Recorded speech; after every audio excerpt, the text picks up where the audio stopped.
Isaiah 2, the day of the Lord. The word of Isaiah the son of Amos saw concerning Judah and Jerusalem. And it shall come to pass in the last days that the mountain of the Lord's house shall be established in the top of the mountains, and shall be exalted above the hills, and all nations shall flow unto it.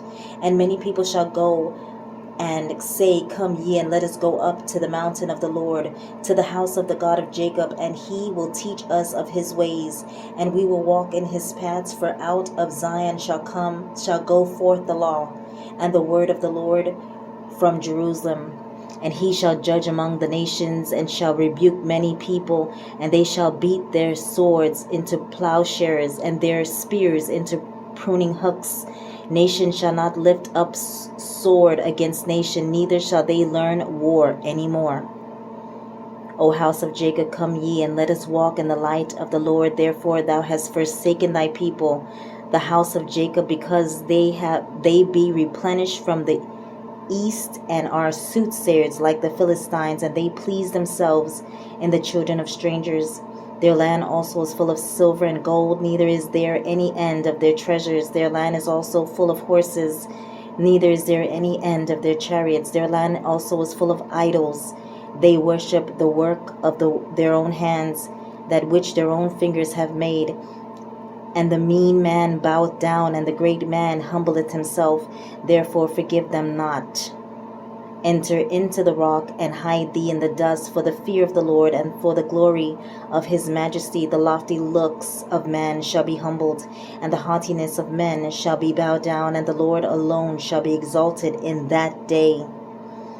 For the day of the Lord of hosts shall be upon every one that is proud and lofty, and upon every one that is lifted up, and he shall be brought low, and upon all the cedars of Lebanon that are high and lifted up, and upon all the oaks of Bashan, and upon all the high mountains, and upon all the hills that are lifted up, and upon every high tower, and upon every fence wall, and upon all the ships of Tarshish, and upon all pleasant pictures. And the loftiness of men shall be bowed down, and the haughtiness of men shall be made low, and the Lord alone, key word, alone, shall be exalted in that day.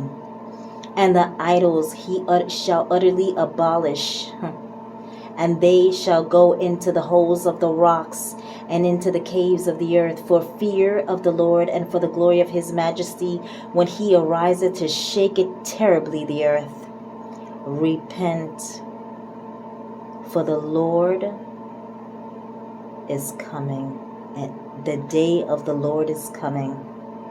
In that day a man shall cast his idols of silver and his idols of gold, which they made each one for himself to worship, to the moles and to the bats, to go into the clefts of the rocks, and into the tops of the ragged rocks, for fear of the Lord, and for the glory of his majesty, when he ariseth to shake terribly the earth. Seize ye for man, whose breath is in his nostrils, for wherein is he to be accounted of?